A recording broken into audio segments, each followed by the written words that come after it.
الحمد لله كفى وسلام على عباده الذين اصطفى اما بعد عن ابن عمر رضی اللہ تعالی عنہما قال قال رسول اللہ صلی اللہ تعالی علیہ وسلم یغفر للمؤذن منتهى آذانه ويستغفر له كل رطب ويابس سمع صوته رواه احمد والطبرانی فی الکبیر عن ابی ہریرہ رضی اللہ تعالی عنہ عن النبی صلی اللہ تعالی علیہ وسلم قال المؤذن یغفر له مد صوته ويشهد له كل رطب ويابس وشاهد الصلاة يكتب له 25 صلاة ويكفر عنه ما بينهما رواه ابو داود او كما قال علیہ الصلاۃ والسلام اللهم صل على سيدنا محمد وعلى آل سيدنا محمد بارك وسلم اللهم صل على سيدنا محمد وعلى آل سيدنا محمد بارك وسلم اللهم صل على سيدنا محمد وعلى آل سيدنا محمد بارك وسلم۔ معزز سامعین کرام، ملت اسلامیہ کے عزیز نوجوان و بزرگان ملت،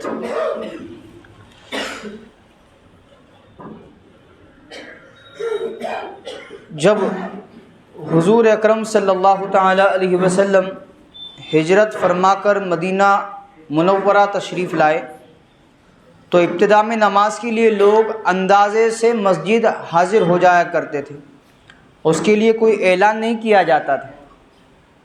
اس صورتحال میں بعض مرتبہ کافی انتظار کی زحمت اٹھانی پڑتی تھی۔ ایک دن صحابہ کرام رضی اللہ عنہم اجمعین میں گفتگو ہوئی کہ نماز کے وقت کے لیے کوئی علامت مقرر کرنی چاہیے۔ بعض لوگوں نے مشورہ دیا کہ عیسائیوں کے طرح ناقوس یعنی چھوٹی لکڑی بڑی لکڑی پر مار کر جو آواز نکالی جاتی ہے اس کو بجایا جائے۔ بعض لوگوں نے مشورہ دیا کہ یہودیوں کی طرح سینگ بجایا جائے۔ بعض حضرات نماز کے وقت آگ جلانے کا مشورہ دے رہے تھے۔ حضرت عمر رضی اللہ تعالیٰ عنہ نے رائے دی کہ جب وقت ہو یا اندازہ ہو جائے کہ اب جماعت کھڑی ہونی ہے، اس سے پہلے ایک آدمی کو نماز کے اعلان کے لیے آبادی میں بھیج دیا جائے۔ چنانچہ رسول اللہ صلی اللہ تعالی علیہ وسلم نے حضرت بلال رضی اللہ تعالیٰ عنہ کو اس خدمت پر مأمور کر دیا۔ اوجس المسالک بخاری شریف اور مسلم شریف میں روایت ہے۔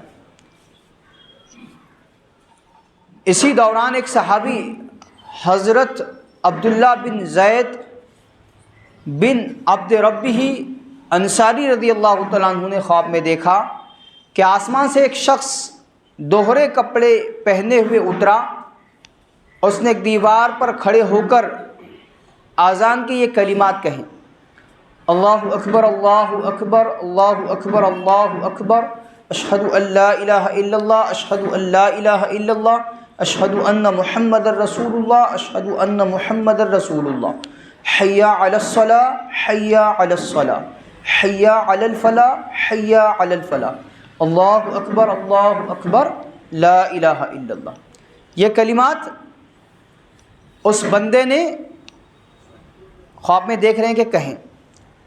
یہ بھی خواب حضرت عبداللہ رضی اللہ تعالیٰ عنہ نے حضور اکرم صلی اللہ تعالیٰ علیہ وسلم سے ارشاد فرمایا، سنایا اپنا یہ خواب، تو آپ صلی اللہ تعالیٰ علیہ وسلم نے ارشاد فرمایا کہ یہ خواب برحق ہے، لہٰذا تم حضرت بلال رضی اللہ تعالیٰ عنہ کو سکھاؤ کہ ان کی آواز بلند ہے، وہ اذان دیں گے۔ چنانچہ حضرت بلال رضی اللہ تعالیٰ عنہ نے جب یہ جملے کہنے شروع کیے، اذان کے جملے کہنے شروع کیے، تو اس آواز کو سن کر حضرت عمر رضی اللہ تعالیٰ عنہ ان کے کانوں میں جب یہ آواز پڑی تو جلدی جلدی اپنی چادر کو سنبھالتے ہوئے تشریف لائے اور قسم کھا کر فرمایا کہ میں نے بھی یہی خواب دیکھا ہے۔ نبی کریم صلی اللہ تعالیٰ علیہ وسلم نے اس پر شکر ادا فرمایا اور پھر اذان کا یہ طریقہ رائج ہو گیا، جس کو ہم ہر نماز سے پہلے کہتے ہیں، جن جملوں کو یہ اذان